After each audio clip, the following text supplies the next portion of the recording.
buenas noches para todos, confiando que estén todos muy bien. Bienvenidos a Disertum X en esta segunda parte de nuestro episodio magnífico sobre El Señor de los Anillos. Nosotros tenemos este episodio dedicado a los grandes libros y en esta ocasión quisimos invitar a José Julián Suárez, que es un profesor experto en Tolkien y en El Señor de los Anillos. Y bueno, ya tuvimos una primera... un primer capítulo, un primer programa que se nos quedó corto de toda la cantidad de cosas que vimos. Abordamos todo el problema de la lucha del bien contra el mal, el valor del sacrificio, la vocación del pequeño. Nos hizo además un recuento brillante sobre la significación del mito en la obra de Tolkien y muchas otras cosas muy buenas. Entonces, bienvenidos a todos. Rami, buenas noches. José Julián, buenas noches. Rami. Muy buenas noches a todos, buenas noches José Julián, Gabriel. Pues sí, hoy vamos a hacerle unas adiciones a lo que habíamos pensado inicialmente. Vamos a empezar con el Consejo de Elrond, el Concilio de Elrond, que define una parte muy importante de toda la narrativa, pero además vamos a continuar con algo que se nos ocurrió entre uno y otro episodio, y era aprovechar pues lo entretenido que ha sido, porque José Julián no solo nos está contando lo que dice el libro, sino ese chisme histórico, literario que rodea todo, que sin duda cumple el propósito de nuestros programas, que es descorrer el velo, que es ir más allá, que es descubrir la verdad que hay detrás de lo evidente. Y en ese ánimo, hoy vamos también a hablar de los claroscuros de los personajes, ¿sí? Y es que esta obra maravillosa, que sin duda refleja muy bien el camino cristiano desde diferentes perspectivas, también tiene en sí misma esta lucha contra la tentación. Y ahí es donde nos ofrece esta riqueza de las claridades y las oscuridades de los personajes, porque como lo vamos a ver en el programa de hoy, hay muchos retos en este sentido. Entonces, los personajes se tienen que enfrentar a la tentación y su reacción es distinta y sus resultados, sus consecuencias son distintas, y eso sin duda nos va a abrir mucho el espectro y a profundizar nuestro conocimiento de la obra. Entonces, muchísimas gracias a todos. José Julián, especialmente, bienvenido nuevamente a esta tu casa y gracias por haber utilizado los colores del uniforme el día de hoy. Vale, muchas gracias, Juan Que Camilo, conste que muchas no nos gracias. pusimos de acuerdo, que fue puro No, color de hobbit. esto fue una casualidad. Pues nada, muchas gracias por invitarme nuevamente al programa. Estoy muy contento de poder seguir hablando de un tema que, como lo dije la vez pasada, me apasiona y sobre todo porque me parece que em, tiene una gran riqueza de la cual podemos aprovecharnos esta obra de Tolkien. Sin duda. Y Si bueno, quieres, empecemos con el claro, consejo. claro que sí, claro que sí, claro, uno de los momentos determinantes, digamos, de la obra del Señor de los Anillos es el llamado Concilio de Elrond. Este concilio tiene lugar en Rivendell, en la casa la casa de Elrond, que es el señor de los elfos, que es una de las criaturas pues, más fascinantes de la historia del Señor de los Anillos, y tiene lugar después de que Frodo y sus tres amigos, Sam y Merry y Pippin, pues han atravesado junto con Aragorn, con el que se han encontrado en la posada en la posada del Pony Pisador en Bree, ¿no? Recordemos, así para hacer un breve recuento sobre cómo aparece esto el Concilio de Elrond, después de que Bilbo le entrega el anillo a Frodo, el día de su cumpleaños, en el que desaparece, que es como más o menos como comienza la historia, y después de que Gandalf ha averiguado ese anillo, qué poderes tiene, ¿no? ¿Cuál es la naturaleza del anillo? Pues Gandalf le pide a Frodo que por favor se encuentre con él en Rivendell, porque el único que puede dar luz sobre qué hacer con ese anillo, con el anillo de poder que ha vuelto a aparecer, es el señor Elrond, el señor de los elfos, ¿no? Entonces arranca una travesía, un camino, una aventura, esto es otro de los grandes temas que hay que hay en Tolkien y en la obra del Señor de los Anillos, ¿no? El tema del camino, ¿no? Del viaje, de la vida como un viaje, la vida como, bueno. Esa primera parada que tienen es en la ciudad de Bree, en el Pony Pisador. Ahí se van a encontrar con Aragorn, que está de incógnito, aparece como Trancos, ¿no? El famoso Trancos, una especie de vagabundo que anda por toda la zona. Y tiene una serie además de encuentros con personajes también oscuros. De hecho, el primer encuentro de Frodo con uno de los espectros del anillo, uno de los Nazgûl, justamente es en el camino bueno, primero en la posada de Bree, porque ahí hay un episodio bastante curioso en el que los hobbits empiezan a tomar cerveza y empiezan a hacer, como siempre, el centro de la fiesta, empiezan a bailar, a cantar, medio se emborrachan y tal, y en un momento Frodo se resbala, se cae, y el anillo por casualidad le cae en el dedo y desaparece. Entonces todos, wow, ¿cómo así? Este truco de prestidigitación que está haciendo estos medianos, estos hobbits y no sé qué. Pero ahí Trancos inmediatamente se da cuenta, un error, porque van a venir los Nazgûl. Entonces se cambian de habitación y aparecen los Nazgûl y empiezan los quieren matar, pero se dan cuenta que ahí no están, que se han ido a otra habitación, se han cambiado de habitación. Pero en el camino de ahí hacia Rivendell se encuentra que la famosa herida que le hace uno de los Nazgûl, uno de los espectros del anillo, en el hombro a Frodo. Y Frodo llega a Rivendell, igual que va a llegar a Mordor, llega cargado por otro, ¿no? Es Trancos el que lo coge herido y se lo lleva a Rivendell, porque esa herida Pero del espectro, sí. creo que es una mujer la que lo lleva, ¿no es? Bueno. No, es Trancos, o sea, es Aragorn, Trancos en ese momento, Pero él no se la quien... entrega a ella al final. No, luego él eso va a ser en Rivendell cuando lo de Galadriel, ¿será? No Cuando... recuerdo si fue, bueno, pero no importa, él No, llega, ahí solo van pero los cuando cuatro hobbits con que llegue, Trancos. ok, porque llegan, es decir, por lo menos en la película llega a caballo rapidísimo, lo están persiguiendo y de alguna manera hay como una... Galadriel, sí, aparece Galadriel en el caballo y se los lleva, digamos, porque los Nazgûl le tienen miedo al agua, le temen al agua, no, no correcto. soportan el agua. Entonces aparece una corriente, ella invoca.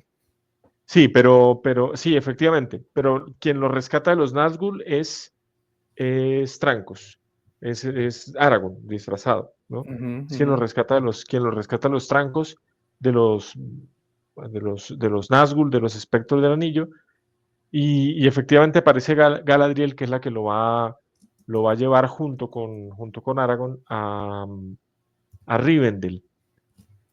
Y en Rivendell, pues ahí en Rivendell, llegados a Rivendell, tiene lugar pues uno de los episodios más importantes de la historia del Señor de los Anillos, y es qué va a pasar con el anillo, ¿no? ¿Qué tenemos que hacer con este anillo? ¿Cuál es el destino del anillo?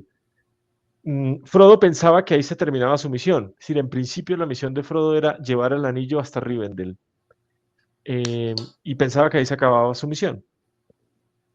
Y tiene lugar ahí en Rivendell el Consejo de Elrond, en donde van a participar pues todas las razas de la Tierra Media, salvo por supuesto las razas, o los Malas. orcos, sí, exactamente, ahí no, por supuesto no hay orcos, pero todas las razas de la Tierra Media, un representante de cada una de las razas. De hecho, van a haber dos de los humanos por el reino de Gondor y el reino de Rohan, que son Boromir y Aragorn.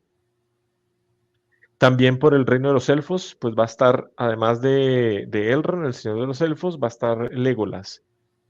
De los enanos va a estar Gimli, también acompañando en este concilio de Elrond. Y finalmente va a estar Gandalf por los magos, por la raza de los magos. Que la raza de los magos además es muy interesante porque los magos, creo que la vez pasada no hablamos tanto de los magos, pero los magos, aparecen 4 magos en el Señor de los Anillos. Uno misterioso que Tolkien lo menciona, pero que nunca se dice su nombre, no se dice cuál es. Saruman, Gandalf y Radagast, ¿no? Son los cuatro magos. Ahí va a estar Gandalf. Y ahí en el concilio de Elrond ya sabemos que Saruman ha traicionado a, pues el bien y se ha pasado al bando del señor oscuro. Ya lo sabemos, ya ha tenido lugar ese encuentro entre Gandalf y Saruman, en donde Gandalf ahí le va otro de los momentos de tentación de Gandalf, ya lo veremos más adelante, es ese encuentro con Saruman. Y la gran pregunta del concilio de Elrond es, ¿cuál es el destino que debemos dar al anillo? Y aparecen varios argumentos, o aparecen tres posiciones claves. La primera, tenemos aquí el anillo, vamos a destruirlo, destruyámoslo, ¿no? Es decir, hay que destruirlo y hay que destruirlo con nuestras fuerzas. Entonces intentan destruirlo, pero no lo logran. Pero las dos otras grandes posiciones son, la primera es la que va a representar Boromir, y es, bueno, tenemos el anillo, tenemos la fuerza más poderosa de toda la Tierra Media, que es el anillo de poder forjado por Sauron. Lo que tenemos que hacer es utilizar el poder del anillo para destruir al Señor del Anillo, ¿no? Esa es como una primera posición que va a representar Boromir. Y Boromir siempre va a estar convencido, hasta que lo matan, siempre va a estar convencido de que debería usarse el poder del anillo para destruir al Señor, al que ha forjado el anillo. Y además, Boromir tiene varias razones para hacer esa solicitud, porque él además lo que pide es, y llevémoslo a mi reino, y salvemos mi reino con el poder del anillo. ¿Por qué? Porque es el reino más cercano, geográficamente es el reino más cercano a Mordor. Geográficamente, el reino más cercano, el lugar más cercano a Mordor es precisamente el reino de Rohan. Pero además ha sido el más castigado por Sauron. Sauron se ha ensañado, especialmente con el reino de Rohan. E incluso Saruman también se ensaña contra el reino de Rohan y le envía a un sirviente suyo famoso que se llama Lengua de Serpiente, y como que hechiza al rey de Rohan, ¿no? Lo hechiza y y hablándole al oído y envenenando, precisamente por eso se llama Lengua de Serpiente. Con sus palabras lo va envenenando y lo va transformando en una especie de espectro, algo parecido a un espectro, A al mí, espectro del anillo. a mí ese episodio me encantó. Precisamente YouTube fue la parte en la que nos quitó esa escena que Mira, para mí sí. es una escena esencial, porque yo explicaba en ese episodio que yo veía, creo que estábamos hablando, es que se puede aplicar a tantos, pero estábamos hablando como, Rami, si mal no recuerdo, de todos estas entidades del Deep State internacional, de todas estas ONGs que son como consejeros, y que tú diste una explicación, me acuerdo, espectacular sobre toda la estructura de las ONGs, y que yo siempre las veía como esos consejeros que le hablan al oído a Naciones Unidas con una voz de serpiente, y donde van manejando detrás de bambalinas y van tejiendo una cantidad de marañas y una cantidad de problemas que nos tiene a todos como nos tienen. Entonces son los grandes promotores de la CEDAW, o los grandes promotores ¿no?, de las políticas de aborto, o de las políticas de transexualismo, etcétera, etcétera. Para mí esa es una de las figuras más poderosas de la obra, por lo menos representada ahí en esa escena, porque además en la película de Jackson está supremamente bien hecha, creo yo, la forma como lo tiene a él prácticamente dominado, ¿no? Sí, claro. Digamos, a mí hay una cosa de la película que me llama poderosamente la atención, digamos, visualmente, y es cómo tiene los ojos. Primero, está envejecido. Segundo, cómo tiene Correcto. los ojos. Es decir, porque justamente lo que hace Lengua de Serpiente es nublar el juicio, es decir, enceguecer. Esa es un poco la idea que quiere transmitir Tolkien, y que me parece que Peter Jackson ahí, no sé si conscientemente o de casualidad, me parece que lo capta muy bien, y es nublar el juicio. Lo que hace Lengua de Serpiente precisamente es nublar el juicio. Después lo vamos a ver también en otra escena, al final del Señor de los Anillos. Lo que pasa es que esa parte no aparece en la película, que creo que también lo mencionábamos la vez pasada, que la película pues termina cuando, no cuenta la parte de cuando Frodo y todos los 4 hobbits vuelven a la comarca, Y lo que sucede es que la comarca la película nos muestra cómo al ser vencido Saruman, Gandalf no lo mata, sino que le permite que se vaya, junto con Lengua de Serpiente.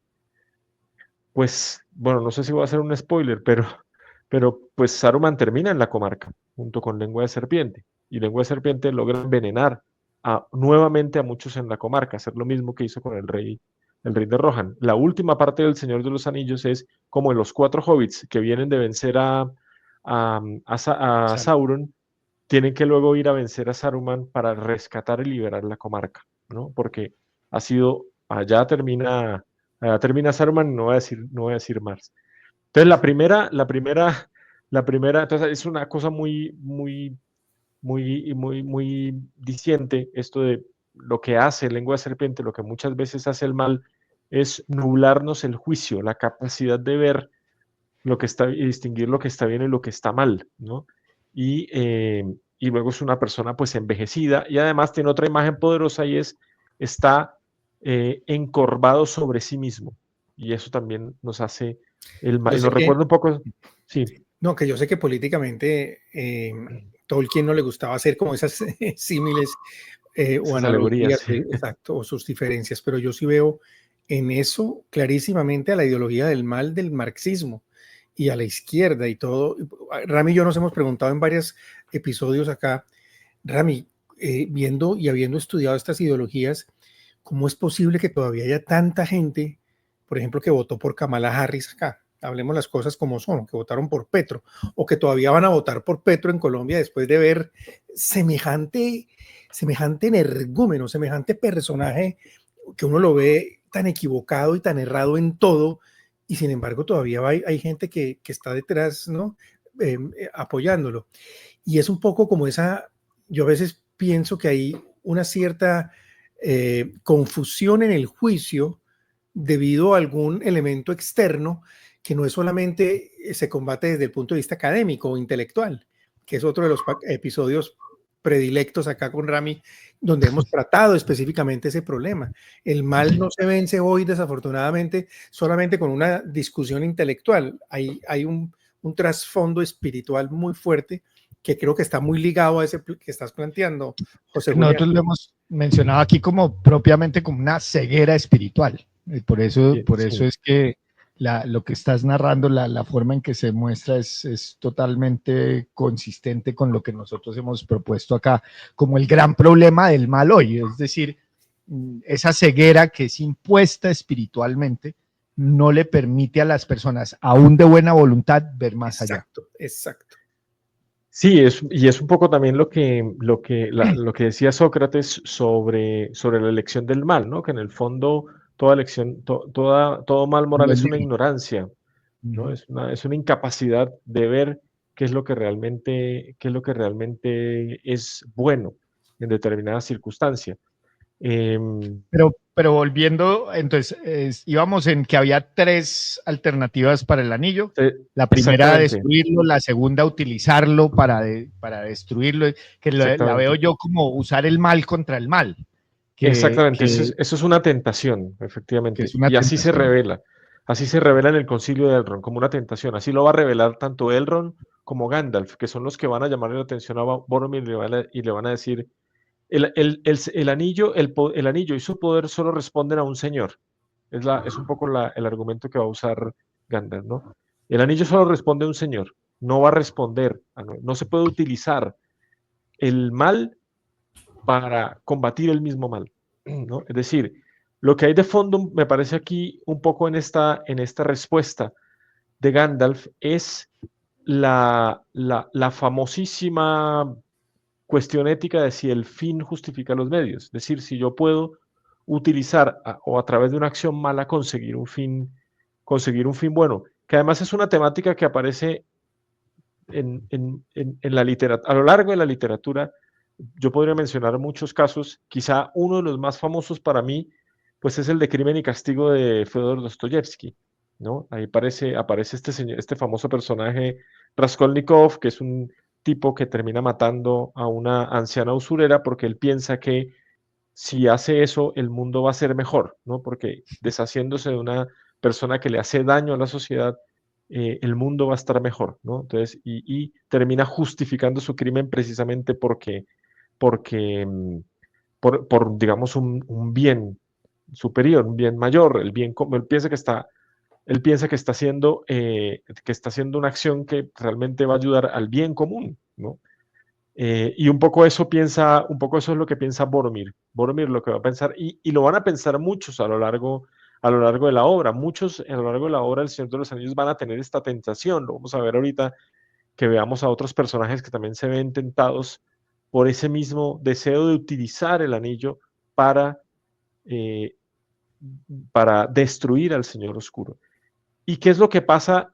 Y algunos cayeron en esa tentación. Por ejemplo, Isildur, el primero que derrotó a Sauron en esa famosa batalla, que es la que le logra cortar la mano y le quita el anillo, lo va a destruir, no es capaz y lo termina utilizando. ¿Qué es lo que termina sucediendo con aquellas personas que intentan utilizar el poder del anillo para destruir el anillo? Pues que terminan siendo dominados por el anillo. Es decir, terminan siendo consumidos por el poder del anillo. Es decir, no logran ningún fin de conseguir nada bueno que al principio se proponían, sino que terminan consumidos por el mal del anillo. Y es un poco lo que Tolkien también quiere decir acerca de qué pasa. Si bien algunos lo hacen de manera filosófica abstracta, Tolkien nos lo dice a través de una narración, a través de un mito, que es lo que a él le interesa, como a él le interesa transmitir las grandes verdades sobre la vida moral. Y es quien intenta hacer el mal para conseguir algo bueno, le terminan pasando dos cosas. No termina consiguiendo ningún bien y termina al contrario consumido por ese mal que pretendías utilizar como medio para conseguir el bien que quería conseguir. Eso es otra de las Bueno, yo grandes. ahí voy a hacer un paréntesis porque Sí, este es uno de los temas que más me apasionan a mí por mi trabajo y por todo esto y porque refleja muy bien una tentación actual en la política en Colombia. Y es que viendo a Petro y la imagen que es, digamos, la caricatura perfecta del comunismo, del socialismo del siglo XXI, del progresismo latinoamericano, como lo quieran caracterizar, es la caricatura perfecta, ¿no? Y sus últimas alocuciones ya rayan es con lo surreal, porque ya es evidente que el desprecio por la verdad es total, que la lealtad inclusive con sus propios copartidarios no existe, que su único interés es el poder por el poder y el poder incluso para destruir, ni siquiera para construir. Es decir, está perfectamente él ya caricaturizado como el mal, ¿sí? Como lo que el antihéroe completamente, el antilíder, ¿no? Y viendo esa radicalidad con la que él se está comportando, pues lo que a mí me asombra son las voces de la oposición que dicen, no, es que hay que utilizar eso en contra de él y entonces armemos o un golpe de Estado o verifiquemos que los militares sí estén de nuestro lado o instrumentalicemos todo para que... mi problema es ese, y es que si derrotáramos a Petro con las mismas herramientas de Petro, lo que tendríamos sería otra persona que usaría esas herramientas y otras adicionales de una mejor manera, pero para seguir haciendo lo mismo porque no habríamos hecho la diferencia como sociedad, no habríamos aprendido lo que tendríamos que aprender para garantizar que esto no se repita. Es que el problema no es Petro, el problema es todo lo que ha llevado a que Petro hoy en día gobierne, ¿sí? Petro es simplemente un caso, una circunstancia, un accidente, ¿sí?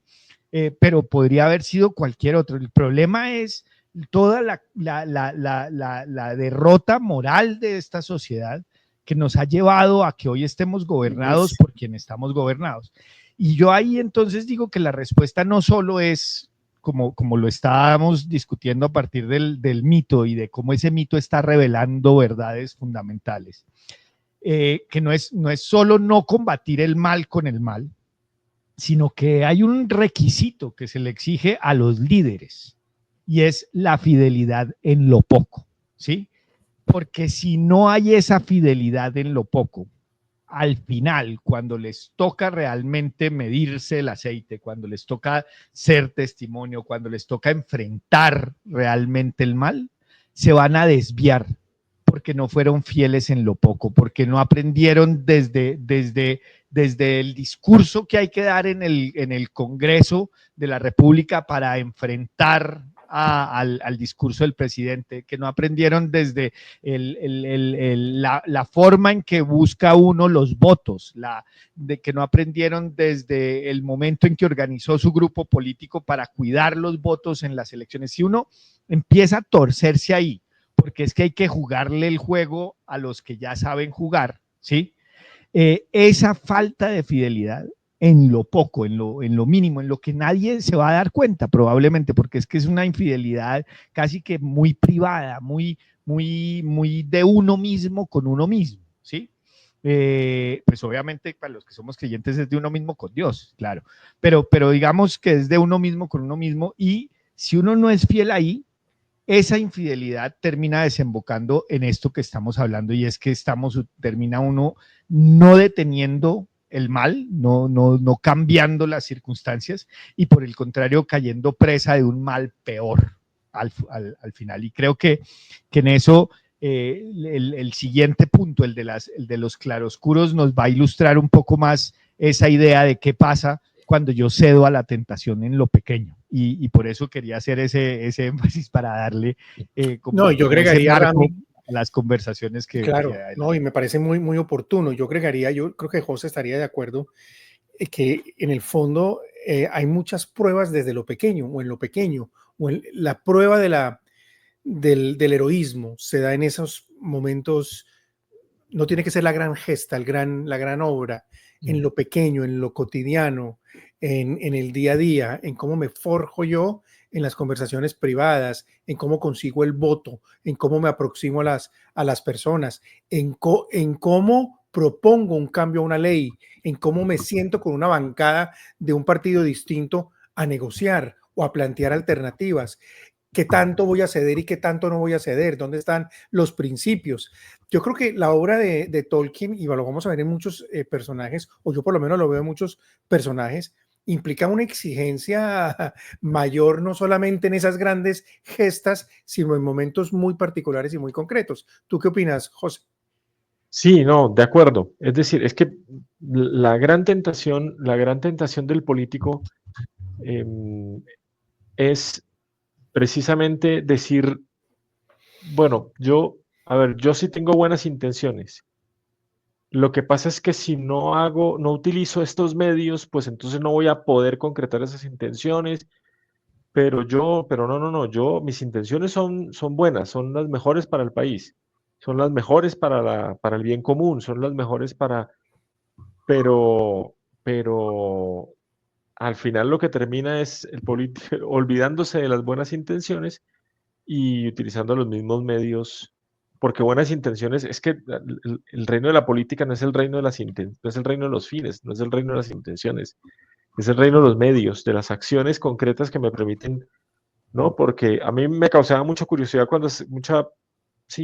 curiosidad cuando estaban estos debates sobre la paz. Entonces se planteaban esas dicotomías, o sobre el proceso de paz, y se planteaban algunas dicotomías sobre entre los que querían la paz y los que no querían la paz. Y bueno, creo que en el fondo Sí, todos queríamos la paz. Quizá con lo que no estaban de acuerdo algunos, en donde estaba la discrepancia, es que ese proceso fuese el medio adecuado para conseguir la paz. Me parece que ahí era donde estaba la discusión, y ese es el reino de la política. Y eso es un poco también lo que intenta transmitir Tolkien en muchas de sus obras, y especialmente en el Señor de los Anillos. Ojo con o sea, cada pequeña acción, en cada pequeña acción se juegan las intenciones. ¿Dónde están las intenciones? Pues se concretan en las acciones, en las elecciones que cada uno realiza. Y ese va a ser un tema central. En eso Tolkien, me parece a mí, creo que sin quererlo, sin proponérselo, porque no creo que fuera un experto, conecta por ejemplo, con Santo Tomás de Aquino, porque esto es una cosa muy tomista y muy de la teología moral cristiana. La idea de que las acciones concretan los fines, y por eso el objeto lo que determina la moralidad de la acción es el objeto mismo de la acción.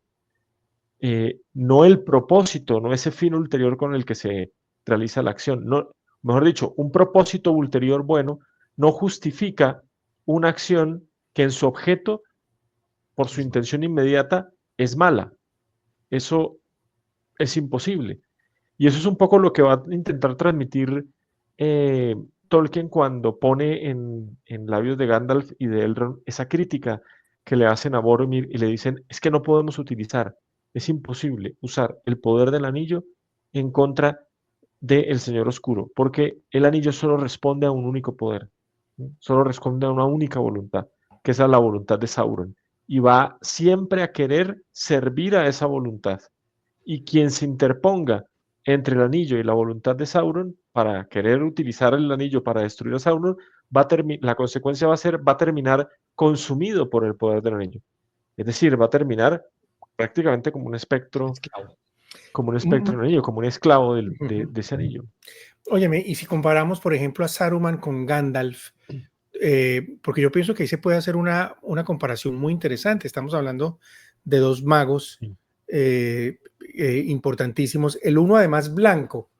Fíjate, porque además Ujú. hay una connotación allí simbólica muy importante, que al Sí, final no es el blanco, o que el blanco después termina siendo Gandalf cuando muere o no muere, pero por lo menos sí. tiene con ese La pelea con demonio antiguo, tiene esa el lucha Balrog.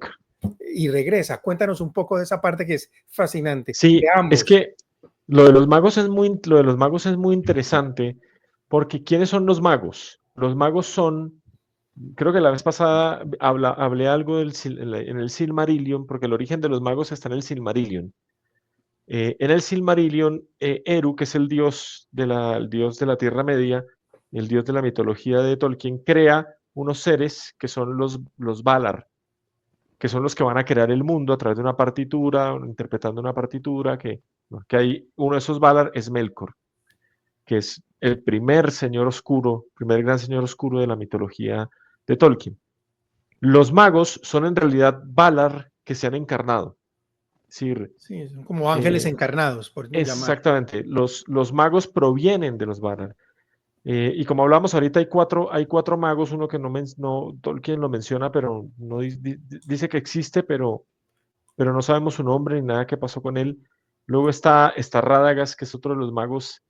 La historia de Radagast también es interesante porque es un mago que se olvida de su misión. Porque Eru envía a la Tierra a los magos para cumplir una misión, para ayudar a los habitantes de la Tierra Media.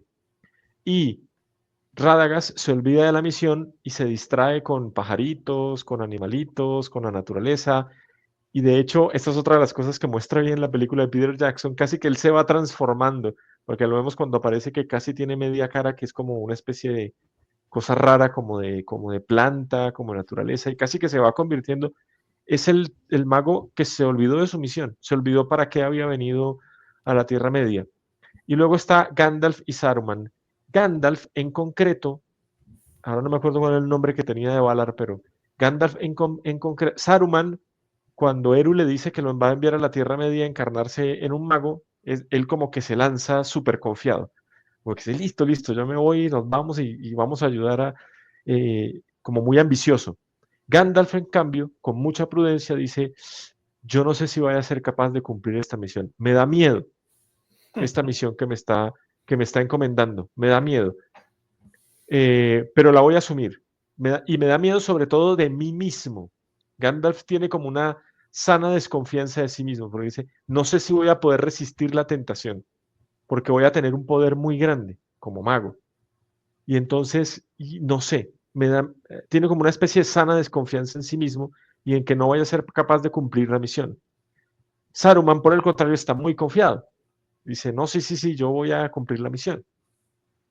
Y mira que precisamente termina siendo Saruman, que no tiene esa sana desconfianza en sí mismo, quien termina traicionando la misión. No solamente es que le pasa como Radagast, que se olvida de la misión, simplemente es indiferente y se olvida de la Sino que misión. actúa en contra. Sí, exactamente, sino que termina traicionando la misión. Aquello para lo cual fue enviado Saruman a la Tierra Media, pues lo traiciona. Sí, no solamente lo olvida, sino es que él elige precisamente en contra de esa misión. Y Gandalf, en cambio, es el mago que es fiel a esa misión que Eru le ha encomendado.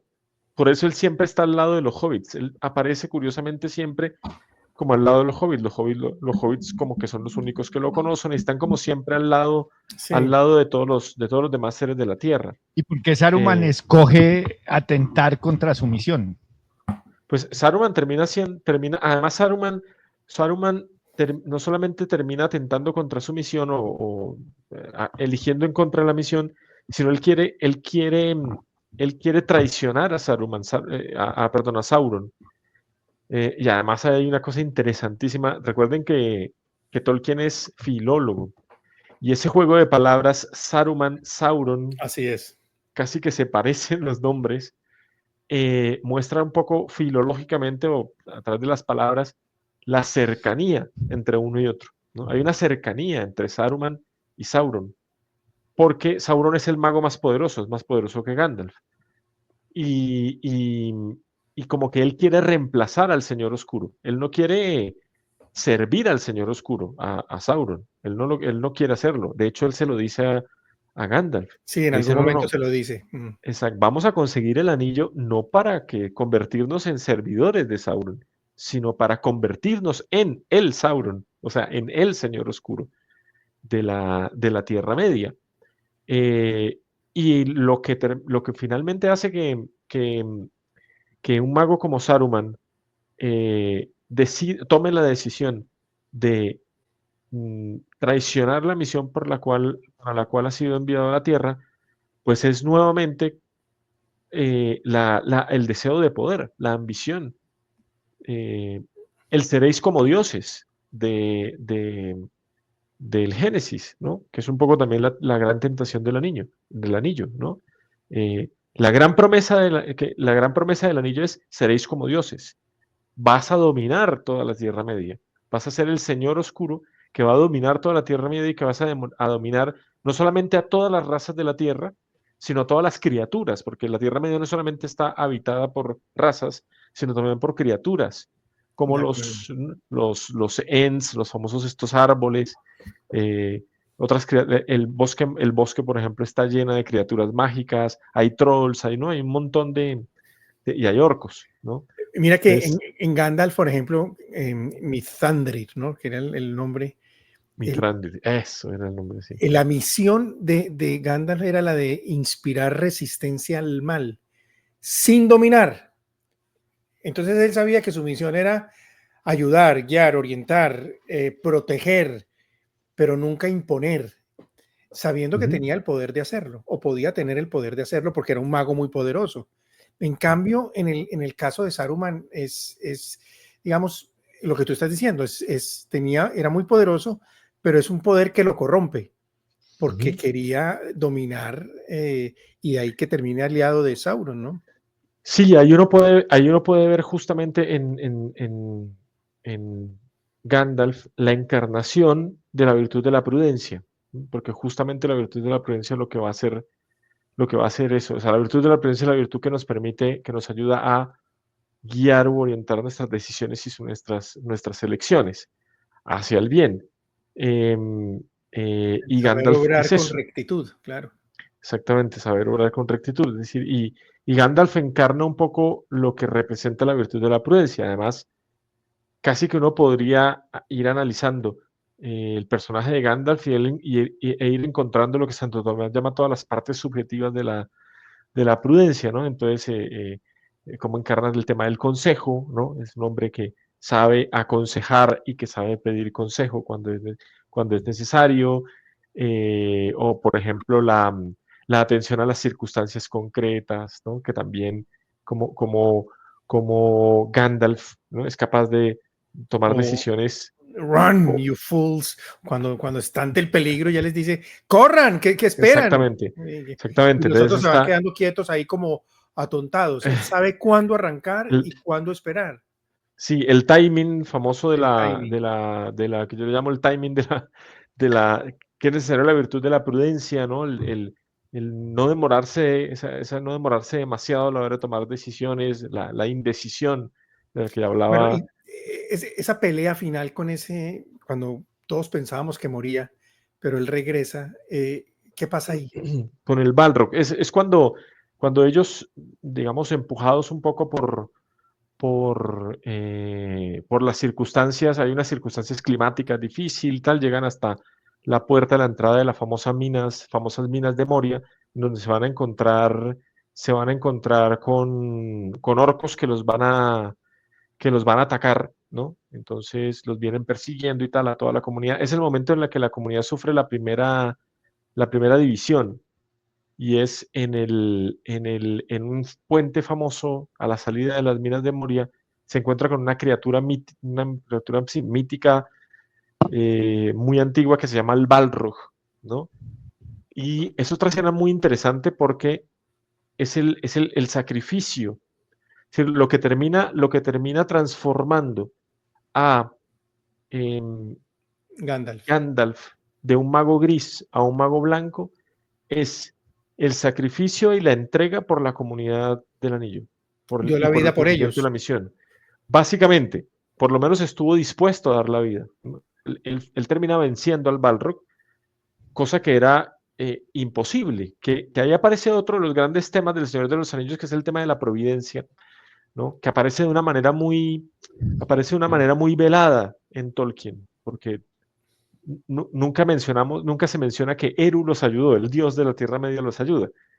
Va apareciendo de una manera muy velada, de maneras misteriosas. De repente aparece una cosa impensada que no dice, pero ¿cómo así? Aquí todo estaba perdido y de repente hay un giro en los acontecimientos inesperados. Y esto es uno de esos momentos en el que Tolkien nos muestra cómo pareciera como si hubiese una intervención divina que lograra algo que era imposible para las fuerzas de ese personaje las fuerzas de ese personaje que interviene en esa escena.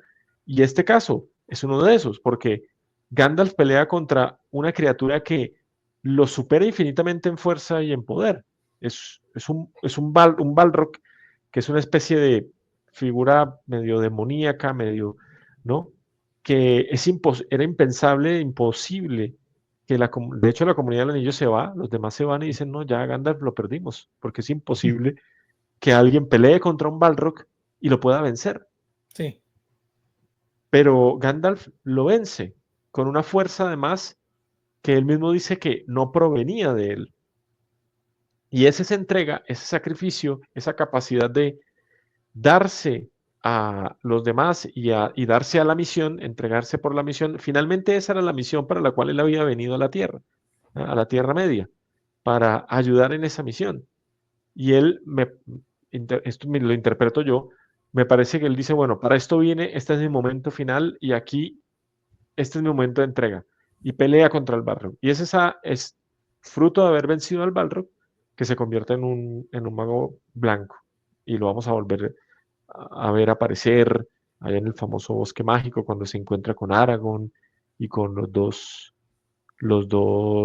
con los otros dos hobbits que han vencido a Saruman, ¿no? Con la ayuda de los Ents o de los árboles, ¿no? Que son otra figura fascinante en la obra de Tolkien porque además que son muy propios de su vida, donde él vivió en Birmingham, había unos árboles así y él le gustaba mucho salir a caminar y a observar, le llamaban mucho la atención los árboles, esos seres llenos de vida que estaban ahí, ¿no? Desde hace tanto tiempo y que cuando él se fuera, ya no estuviera, ellos iban a seguir ahí. Es una cosa fascinante también lo de los árboles. Maravilloso, maravilloso. Esta dupla entre Saruman y Gandalf creo que es muy enriquecedora. Ahora quisiera llamarte la atención sobre los humanos, los personajes humanos. Aragorn y Boromir también tienen esta dupla y este juego Sí, entre sus claros y sus oscuros. ¿Cómo los ves tú? sí, pero Boromir y Aragorn representan la otra gran dualidad del Señor de los Anillos, así como Saruman y Gandalf son esa dualidad, los magos, uno que cede a la tentación y termina mal, y Gandalf que no cede a la tentación y termina bien. También tenemos a Aragorn y a Boromir, ¿no? Recordemos a Boromir, Boromir tiene una historia corta en El Señor de los Anillos, pero muy importante, porque él aparece en el Concilio de Elrond y muere al final del primer libro, cuando unos orcos atacan a la comunidad, que es cuando se da la división de la comunidad del anillo y Frodo se va con Sam al Monte del Destino y los otros, la otra parte de la comunidad se va a cumplir otra misión, que es la de defender, ir al reino, ir a Rohan, a rescatar al rey y luego defender Gondor y el reino de Rohan. Tiene una historia corta, por lo tanto, Boromir, pero representa esa como la contracara de Aragorn, porque ambos representan a los reinos de los hombres. Aragorn es otra figura interesante porque es el rey que todavía no es rey, ¿no? Es decir, Aragorn es un rey, pero aparece en El Señor de los Anillos como un vagabundo. O sea, como un vagabundo en el sentido, digamos, literal, no como un vagabundo como si fuese una especie de borrachín y fiestero, ¿no? Sino una persona que está vagando como sin ningún sitio fijo, sin ningún lugar fijo. Es el heredero de Isildur y es rey. De naturaleza es rey. Él es por naturaleza, por herencia, por ser heredero de Isildur, es rey. Es de naturaleza real. Pero todavía no reina. Para poder llegar a convertirse en el rey, tiene que luchar, tiene que librar una batalla, ¿no? Y es muy interesante porque a mí me parece ver detrás de esto la antropología cristiana, ¿no? Mencionabas a Job en la vez pasada. Exactamente, exactamente. Entonces, la antropología cristiana de somos reyes, pero necesitamos librar una batalla, vencer en esa batalla para poder ganarnos esa corona de la vida eterna. Y lo mismo va a suceder con Aragorn. Aragorn es el guerrero, el rey guerrero. Boromir también es de naturaleza real, porque es hijo del rey de Rohan, el heredero del trono del reino de Rohan, y Aragorn, el rey de Gondor. De Gondor proviene, o el reino de Gondor, del reino de Gondor proviene Isildur, que es el que ha vencido, venció a Sauron, pero luego no fue capaz de vencer la tentación del poder del anillo, no fue capaz de destruirlo. Y claro, Boromir termina mal entre comillas, porque él, la parte en donde cae en la tentación Boromir es el momento en que después de salir de Rivendell y de haber, ¿no?, recorrido por río abajo, ¿no?, llegan a un sitio en donde como que acampan, hacen como una especie de parada técnica, y entonces Frodo se va como a pensar por ahí en medio del campo, encuentra las ruinas de una vieja fortaleza, y Boromir lo sigue. Y nuevamente, tentado por el poder del anillo, va a proponerle a Frodo, porque él no ha renunciado a su propósito de conseguir que lleven el anillo a Rohan y poder destruir a Sauron, al Señor del Mal, a través del poder, utilizando el poder del anillo. Él no renuncia a esa idea. Y entonces va a tentar nuevamente a Frodo y casi que se le va a ir encima con violencia a quitarle el anillo, ¿no? Pero Boromir como que inmediatamente se da cuenta, reacciona y dice, no, yo no, esto está mal, perdón. Y ese es el momento en que aparecen los orcos. Y él va a morir como un héroe. Y él va a morir como un héroe, exactamente. Entonces él empieza a defender a Frodo y a Merry y a Pippin, que también aparecen luego ahí, del ataque de los orcos, porque son los primeros que los atacan los orcos. Y él termina, pues, además, nuevamente la película es bastante gráfica porque él va a poner el pecho, las flechas, bueno, también lo dice el libro, las flechas de los orcos se le clavan en el pecho. Es decir, él va a poner su propio cuerpo, va a interponer su propia humanidad para defender al portador del anillo. Como que en Boromir hay la tentación, la caída, pero finalmente la redención. ¿No? Y encuentra la redención en la defensa y muere finalmente como un héroe. Pero es precisamente la imagen de el rey guerrero o ese otro rey guerrero que se deja vencer por la tentación del anillo. Aragorn no. Sí, Sí. Aragorn no, es clarísimo. Pero bueno, mira, es que ya estamos, se nos está agotando ya el Y- tiempo. Es supremamente interesante. No te voy a pedir que hagamos un tercero, pero sí que por lo menos, bueno, por lo menos te voy a pedir más adelante que nos acompañes en algo, porque está súper interesante. Pero qué bueno sería hablar, digamos, de dos personajes que ya hemos hablado también bastante, que son Frodo y Gollum. Gollum es un personaje crucial, ¿no? Sobre todo porque la historia de él es una historia incluso muy triste, de mucha ambición cuando él adquiere el anillo, de su apego constante a ese anillo, pero también es muy triste, ¿no? Porque es completamente llevado y dejó dominar plenamente del anillo y tiene como esa doble personalidad y el engaño y utiliza como esos trucos, pero hay momentos en donde aparece como si fuera bueno y sufre, en fin. ¿Qué nos puedes decir tú de ese personaje hobbit que Sí, llamamos el Gollum?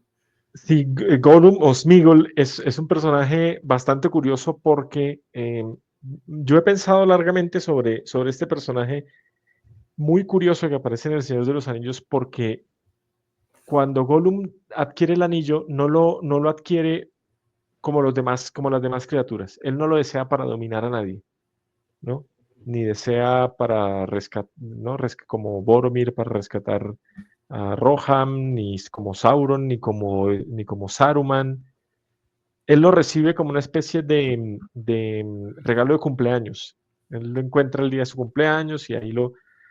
Y, y, y me parece que Gollum es como la degradación de aquella persona que como que se enamora de sí mismo. Esto parece contradictorio porque, ¿cómo así? ¿Gollum no está enamorado del anillo? Sí, pero en el anillo Gollum ha puesto su propia personalidad. Es decir, Qué buena interpretación. Gollum es el típico personaje que no solamente ha fusionado dos hobbits, Gollum y Sméagol, sino que además se ha desdoblado en el anillo y está enamorado de sí mismo. Y está tan enamorado de sí mismo que no se da cuenta de su propia degradación, de lo que se ha convertido. Y es curioso lo que el anillo hace con un hobbit como Sméagol y como Gollum, porque, porque mm, no lo transforma en un espectro, lo transforma en una especie de caricatura de sí mismo. Eso es Gollum. Gollum a nosotros nos da la impresión de que Gollum no ha dejado de ser todavía un hobbit, pero no es un hobbit pleno. O sea, no es un hobbit como debería ser. Es una especie de caricatura de sí mismo, es una especie de degradación de sí mismo, ¿no? Eh, y por eso me parece, a mí me parece Gollum una figura fascinante que al final termina siendo determinante porque termina siendo quien, por accidente, termina cumpliendo la misión de Frodo. Es decir, si es un hobbit el que termina destruyendo el anillo, o por lo menos es esa caricatura de hobbit en la que se ha convertido Sméagol, en la que se ha convertido Gollum. Y claro, y es esa dualidad en Gollum habita, en esa caricatura del hobbit habita un hobbit bueno, como una especie de reminiscencia de aquello que fue, ¿no? Pero finalmente quien domina es el Gollum malo, ¿no? Es el hobbit malo. Hay una reminiscencia, hay una especie de fondo bueno. Y con esto termino. Es interesante cómo Gandalf le dice a Frodo que no lo mate, porque todas las criaturas, por perversas que seamos, tenemos un papel en esta historia, es lo que le va a decir Gandalf. Y mira, cuando, Increíble. si no, sí, es decir, cuando Frodo tiene la oportunidad de matar varias veces a él o dando la orden, hay una parte donde Faramir, el otro de los hijos del rey de Rohan, tiene a todos sus caballeros apuntando con flechas hacia Gollum y le dice una orden tuya y lo matamos. Y Frodo dice, no, no lo maten, porque no debemos tomar una vida, nadie debe tomar una vida sin ninguna razón, porque todos tenemos un papel en esta historia, en esta misión, Y por muy malo que parezca. míralo cómo terminó ayudando al final, sin quererlo, destruyendo el Sin, anillo. Increíble, sin bien quererlo. jugó. Sí, Y ¿Cuántos exactamente. abortos, menciona cuántos poco. niños abortados, cuántos niños abortados? Sí, ¿Cómo es que decía la Madre Teresa? Yo no me acuerdo si era la Madre Teresa de Calcuta la que decía que la cura para el cáncer, seguramente ya vino en algún niño abortado. Claro. sí. Quisiera que nos hiciera la reflexión sobre la tentación de Frodo, porque es que Frodo también tiene su propio momento de debilidad y parece que a pesar de que es el personaje más protegido por su sencillez, por su humildad, porque no estaba buscando la misión, simplemente es como empujado a ella, ¿no? Pero ¿cuál es ese momento en que se nota la debilidad de Frodo? Sí, Frodo, sobre todo cuando llega a Gondor, es el momento en el que Frodo va a ser dominado, a Gondor, perdón, a Mordor, cuando va a ser dominado por el poder del anillo, porque finalmente Frodo termina fracasando, no, fracasando en su misión, es decir, él termina siendo dominado por el poder del anillo. Tanto que Tolkien llega a decir en una de sus cartas que el verdadero héroe del Señor de los Anillos es Sam y no tanto Frodo, porque Frodo termina, claro, yo lo defiendo sí, y hay mucha gente que como que dice, no, Sam es el verdadero héroe, Frodo es medio, y Frodo, vamos viendo una transformación en la medida que se va acercando a Mordor, vamos viendo una transformación de que como que también se va volviendo medio autoritario, Y medio medio oscuro. prepotente, exactamente como medio oscuro. Ese Frodo que salió de la comarca, e incluso el Frodo que sale de Rivendell, no es el mismo Frodo que vemos al final llegando a Mordor y ya en Mordor. Se convierte en un ser mucho más desconfiado, mucho menos inocente, Irascible. mucho más irascible, y se va notando como Tolkien nos va mostrando que el anillo poco a poco va a ir dominando su voluntad. Sam también se da cuenta, pero no lo abandona, sigue con él a pesar de que su señor Frodo se va transformando y hay un momento en que hay un diálogo con él pelea por Gollum, pelea y él le dice, Sam le dice algo así como, no lo reconozco, no reconozco a mi amigo, a mi señor Frodo en la persona que me está hablando y lo regaña. Incluso hay un momento en que Frodo lo echa, le dice, no, ya no quiero que sigas conmigo, porque vemos cómo está siendo dominado por el poder del anillo. Y efectivamente, el superpoder de Frodo, además de su sencillez, pero el superpoder de Frodo es Sam. Sam es quien no lo abandona, a pesar de lo que se ha convertido. Y Frodo fracasa en su misión. Termina siendo dominado por el poder del anillo y es incapaz de destruir el anillo. Pues Frodo no destruye el anillo. Pero quien no lo abandona claro, pobre Frodo, cargar por tanto tiempo con una carga tan pesada. Y además en el consejo de Elrond, cuando quien se ofrece es él, ¿no? Él mismo asume con toda la pelea entre todos de que quién va a ir Sí, y él sale y dice yo. O sea, me parece que es un acto de valentía y él comienza, ¿no? Y que en la película es muy bien mostrado porque, ¿no? Gandalf cierra los ojos como, uy, sí, como se da sí, cuenta, esto es difícil. sí, lo que Gandalf va a pensar en ese momento lo sabía, o sea, yo ya sabía que era Frodo el que tenía esta misión de llevar el anillo, eh, y lo lamento porque no sé, que ese es otro elemento, bueno, no alcanzamos a tocar, es otro elemento y es el tema que en el Señor de los Anillos es el tema de la esperanza, porque Gandalf realmente, o sea, no había ninguna garantía de que él iba a poder cumplir la misión y de que no iban a matarlo en el camino. De hecho, todo hacía pensar justamente lo contrario. Y contra toda esperanza, toda la comunidad del anillo, Frodo, Gandalf, todos, contra toda esperanza, se lanzan a la misión, ¿no?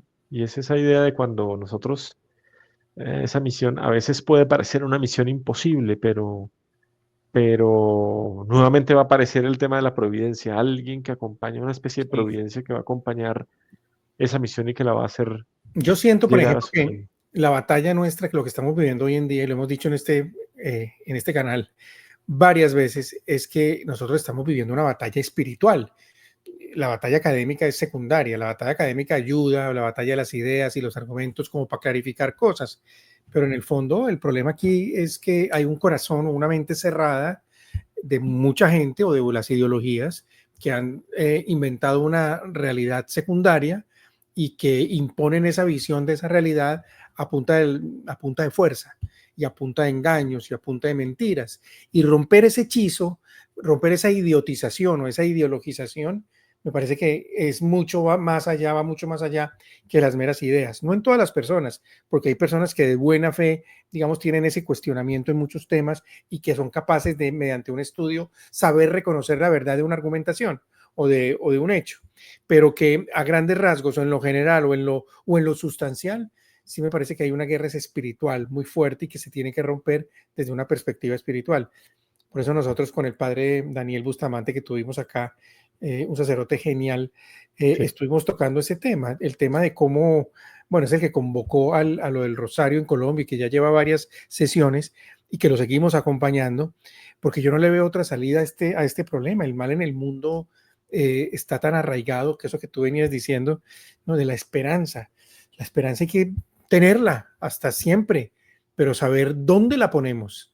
Si la esperanza la ponemos arriba o la ponemos en nosotros o la ponemos en un gobernante o en un político, no. La esperanza es el único que da la esperanza y la razón de ser de todo es Dios, nada más.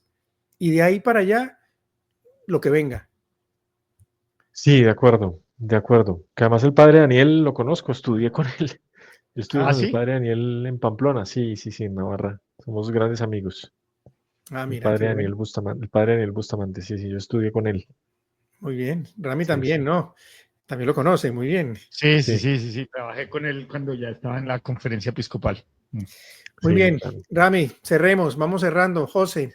Pues yo quisiera ofrecer una interpretación, digamos, adicional a tres de las dualidades que vimos. La primera, la de Gollum, creo que es interesante hacer la interpretación de que se enamora de sí mismo, pero es que durante toda esta charla yo he tenido en mi mente lo que estamos viviendo nosotros en el ejercicio de evangelización de la política. Y es que las similitudes de los personajes que han sido atraídos a esta empresa de evangelizar la política con los personajes del Señor de los Anillos es impresionante. Está el mago, está el viejo, ¿no? Está los simples, ¿no? Están los que son reyes, pero todavía no han sido coronados. O sea, hay de todo, es buenísimo y yo lo que veo es lo siguiente. Por ejemplo, el tema de Gollum, yo lo veo más que enamoramiento de sí mismo, es un enamoramiento de su propia obra. ¿Sí? Es como si él estuviera enamorado de esa, no del poder del anillo, sino de su función como guardián del anillo, como el que lo ha recibido por esta coincidencia de encontrarlo el día de su cumpleaños, entonces ya él se siente que esa es su misión y se enamora tanto de la misión que se pierde en su propia misión por no ser capaz de desprenderse de ella. En el caso de Frodo y su transformación, lo que yo veo, además de ese deterioro moral, es una pérdida en el amor, ¿sí? Un personaje que desde el principio está dispuesto a entregarse, a servir, a hacer lo que toque hacer por el bien común, ¿no? A asumir cargas que lo superan, pero con la confianza de que él está haciendo lo que debe hacer y que va a recibir las ayudas que necesite. Eso lo va, la misma misión le va cerrando su corazón, se lo va endureciendo. Y al final lo vemos ya con actitudes que no son del poder, o sea, no es porque esté enamorado del poder del anillo, eso ya es lo último, digamos, que lo seduce, sino que su corazón se ha ido endureciendo por el Puede ser, rigor muy de la bien. misión porque ha sufrido y ha tenido que cargar esa carga tan alta sobre sus hombros, tan pesada sobre sus hombros, que termina cediendo al endurecimiento de su corazón. Y lo último es Sam, y es que Sam logra mantener el amor, logra Para Sam lo importante no es ni el anillo, ni la misión, ni nada, sino la amistad, ¿sí? Él pone por encima de todo este concepto de la amistad que es muy evangélico y es dar la vida por sus amigos. Ese es el grado más alto del amor, y es quien ama es quien realmente da la vida por sus amigos. Y esa claridad que tiene Sam es la que le resguarda su corazón, ¿sí?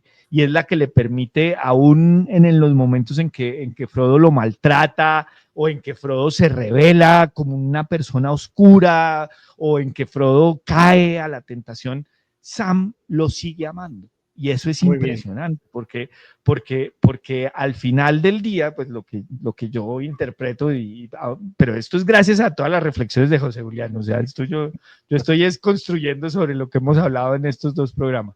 Y en realidad, este es un libro sobre el amor, sobre el poder que tiene el amor. Y es que no hay misión tan grande o tan imposible o tan inconmensurable que no se pueda cumplir por quien tiene el amor en su corazón.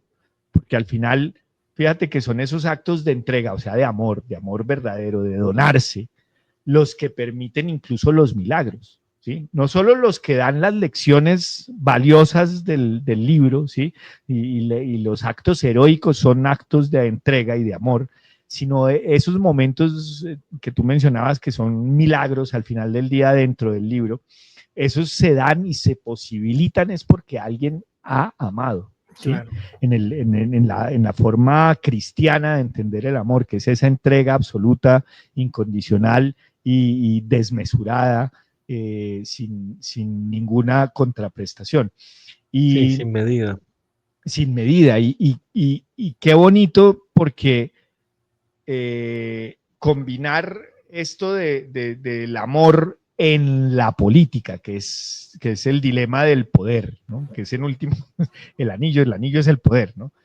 Bueno, en la política estamos jugando con ese anillo, ¿no? Y estamos llevando de cierta manera ese anillo, ese tesoro, lo estamos llevando con la idea de llevar esperanza a un escenario que no la tiene, que la perdió porque ha sido abandonado por los católicos. Entonces, entender esta narración, este mito, a partir de lo que estamos viviendo nosotros en la evangelización de la política, me parece espectacular. Te agradezco, José Julián, por estas sesiones que han sido de una riqueza y no solo entretenidas y profundas, sino que me dejan edificado, que creo que esa es la palabra adecuada. Creo que después de estas dos conversaciones contigo y de tu paciencia y tu buen humor y tu generosidad en compartir el conocimiento, me han aleccionado mucho y espero que estas lecciones las pueda yo transmitir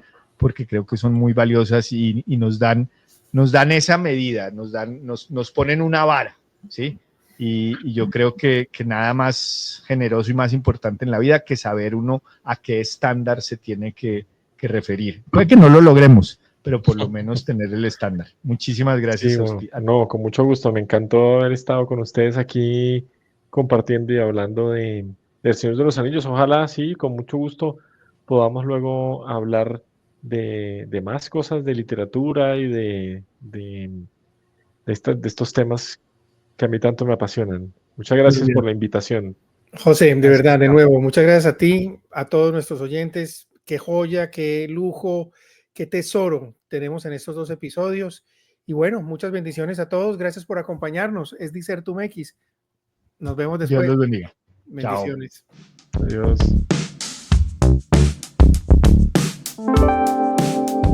Si este proyecto te gustó, suscríbete ahora. Hazlo ya. Por favor. Es gratis. Nos queremos pensionar.